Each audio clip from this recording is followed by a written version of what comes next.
लेकिन इन्होंने पूरे स्कीम का कचरा कर डाला है।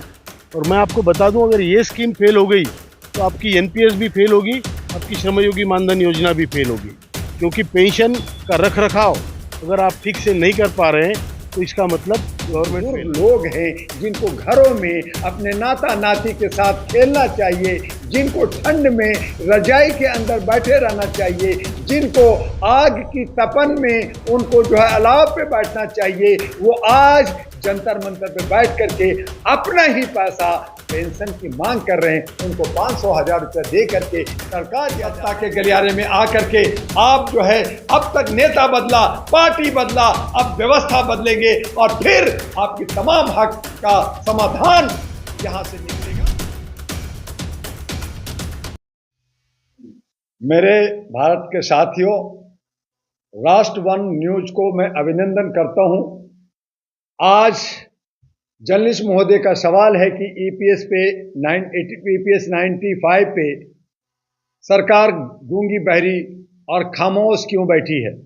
ये सरकार जहां किसानों को हक नहीं दे रही है, एमएसपी नहीं दे रही है, ये जो जिसका पैसा है ईपीएस 95 जो है कमांडर अशोक रावत के नेतृत्व में, ये कई सालों से ये धरना प्रदर्शन कर रहे हैं। गवर्नमेंट, सभी उद्योग क्षेत्र के लोग, media, corporate sector, cooperative sector, PSUs, इसमें काम करने वाले जो लोग हैं, ये सब लोगों ने पैसे भरे हैं और हर एक के अगर हिसाब किया जाए तो आज के वैल्यूएशन के हिसाब से 20 लाख रुपए सरकार के पास जमा है हर एक के, और उसके एवरेज में वो 20 लाख वापिस नहीं मिलते।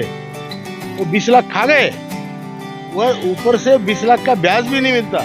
क्या मिलता है तो किसी को 1000, किसी को 500, किसी को 700। आज 39 लाख लोगों को 1000 या उससे कम पेंशन है। जंतर मंतर पे, रामलीला ग्राउंड पे और कई राज्यों के नुक्कड़ों पे हुआ, सरकार से बहुत सारे पत्राचार हुआ।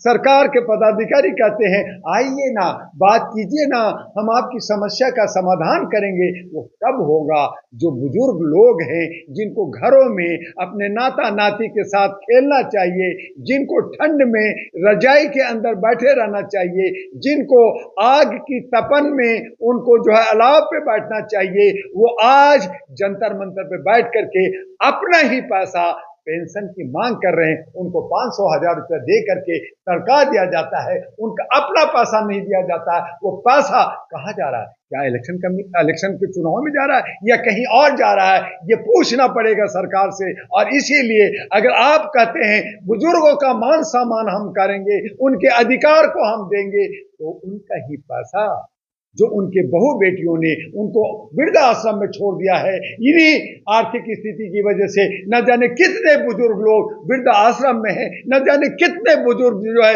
सड़कों पे दम छोड़ दिया, क्या न जाने कितने बुजुर्ग हैं जो हमारे जो है रन बसेरा में रह रहे हैं। तो आप बुजुर्गों का अपमान कर करके, उनकी बद्दुआएं लेकर करके आप कहते हैं कि मैं विश्व का महान बन गया, मैं विश्व का गुरु बन गया, मैं जो है एक जो है विष्णु का अवतार हो गया।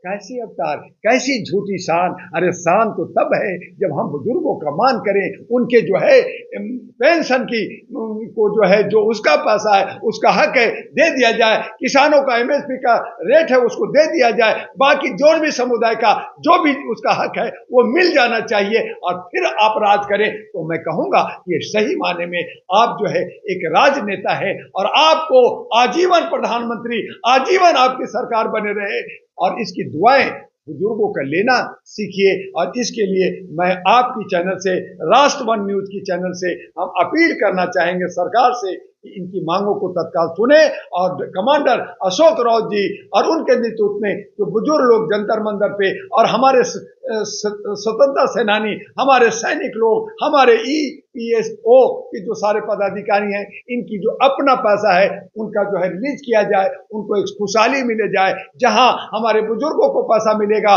तो वो ऐसे बुजुर्ग हैं जो अपनी बहू बेटी को भी देंगे, बच्चों को भी देंगे, उनका घर चलेगा और सुख और शांति आएगा। और इसके लिए सरकार को तत्काल जो है से कदम उठानी चाहिए।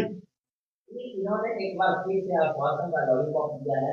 इस बार बहुत कमांडर अशोक रावत निराश नजर आ रहे थे, कह रहे थे कि हम अपने इमीडिएटली का क्या लगता है? बिल्कुल सही कह रहे हैं जर्नलिस्ट महोदय कि सरकार हमें वादा करती है, सरकार कहती है हम आपके समस्याओं का संज्ञान ले रहे हैं, हम उस पर मीटिंग कर रहे हैं। ये मीटिंग सीटिंग करते रहते हैं और उसके बाद में ये देखते हैं कि मेरा वोट बैंक कैसे है, मैं कैसे कुर्सी बचाऊं। वो सत्ता की खेल खेलते रहते हैं और लोग चाहे मर जाए, चाहे नौजवान पकौड़ा बेचे, चाहे किसान जो है रोड पे आ जाए, इनको कोई लेना देना नहीं है। सरकार जो है ये तानाशाही, हिटलरगिरी और मनमानी कर करके किसी तरह से गरीब को और गरीब, एक कहते हैं गरीबी मिटा दूंगा, दो गरीबी जान से मार करके मिटाना चाहते हैं, खत्म करना चाहते हैं। वो चाहते हैं कि 141 करोड़ में 100 करोड़ मर जाएगा, 41 करोड़ पे मैं राज करूंगा और मैं भगवान बनूंगा। तो ये जो सोच है ये बहुत ही नैसर्गिक है और ऐसी सोच पे लानत आनी चाहिए। डॉक्टर दुआ जो मानवाधिकार के लिए काम करता है, इसके लिए लड़ता है, हक अधिकार के लिए लड़ता है, कमांडर अशोक रावत के साथ डॉक्टर दुआ कदम से कदम खड़ा है, किसानों के साथ खड़ा है, जवानों के साथ खड़ा है और उन तमाम मुजरिम जो हमारे जो दबे कुचले लोग हैं, जो जिनके हक अधिकार मारे जाते हैं, उसके लिए मैं हमेशा संघर्षरत रहता हूं, लड़ता रहता हूं और लड़ता रहूंगा। भारत के 36 राज्यों में यूनाइटेड नेशन के अंदर इंटरनेशनल कोर्ट से मैं लगातार लड़ रहा हूं, लेकिन मैं भी हार मास का बना हूं। जितना होता है करता हूं, जितनी मेरे पास आर्थिक स्थिति हमारी होती है उसके हिसाब से लड़ता हूं। और इसीलिए कहा कि अगर आपको हक अधिकार चाहिए, चाहे किसान हो, चाहे जवान हो, चाहे महिला हो, चाहे बहुसंख्यक हो, चाहे आदिवासी हो, चाहे ओबीसी हो, आइए आहरा नेशनल पार्टी के बैनर तले आइए, मेरे चकला बेलन के बैनर पे आइए। आपको दुआ मिलेगा, दवा मिलेगा, रास्ता मिलेगा और आप सत्ता के गलियारे में आकर के आप जो है, अब तक नेता बदला, पार्टी बदला, अब व्यवस्था बदलेंगे और फिर आपके तमाम हक का समाधान यहां से निकलेगा। आइए तो सही, आपका स्वागत।